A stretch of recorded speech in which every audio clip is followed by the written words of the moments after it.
திருச்சுழி தொகுதியில் போட்டியிட தான் சீட் கேட்கவே இல்லை. ஆனால் எடப்பாடி பழனிசாமி தம்மை நிற்க வைத்து விட்டதாக அதிமுக வேட்பாளர் ராஜவர்மன் கூறிய சம்பவம் பரபரப்பை ஏற்படுத்தியுள்ளது.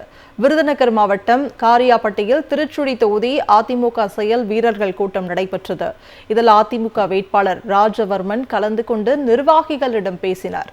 அப்போது திருச்சுழி தொகுதியில் போட்டியிட தான் விருப்ப மனு கொடுக்க இல்லை என்றும் எடப்பாடி பழனிசாமி தன்னை இங்கு போட்டியிட வைத்துள்ளதாக தெரிவித்தார்.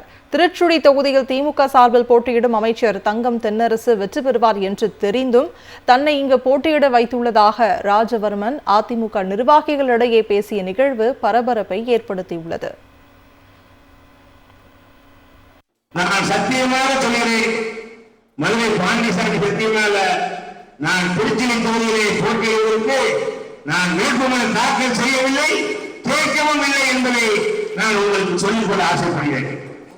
அதனால இது பொதுச் செயலராக பார்த்து இருக்க முடியவில்லை, யார் துறையிலும் கிடையாது என்பதை முதலில் உங்களுக்கு சொல்லிக்கொள்ள ஆசைப்படுகிறேன். திருச்சுழி தொகுதியில் போட்டியிட தான் சீட் கேட்கவே இல்லை. ஆனால் எடப்பாடி பழனிசாமி தம்மை நிற்க வைத்து விட்டதாக அதிமுக வேட்பாளர் ராஜவர்மன் கூறிய சம்பவம் பரபரப்பை ஏற்படுத்தியுள்ளது.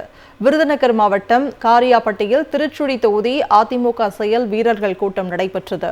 இதில் அதிமுக வேட்பாளர் ராஜவர்மன் கலந்து கொண்டு நிர்வாகிகளிடம் பேசினார். அப்போது திருச்சுழி தொகுதியில் போட்டியிட தான் விருப்ப மனு கொடுக்க இல்லை என்றும் எடப்பாடி பழனிசாமி தன்னை இங்கு போட்டியிட வைத்துள்ளதாக தெரிவித்தார்.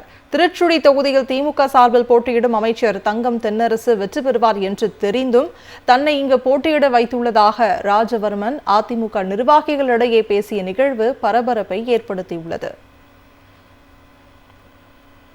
நான் சத்தியமாக சொல்கிறேன், மதுரை பாண்டிசாமி சத்தியமாக நான் திருச்சுழி தொகுதியிலே போட்டியிடுவதற்கு நான் வேட்புமனு தாக்கல் செய்யவில்லை, கேட்கவும் இல்லை என்பதை நான் உங்களுக்கு சொல்லிக்கொள்ள ஆசைப்படுகிறேன். அதனால இது பொதுச் செயலராக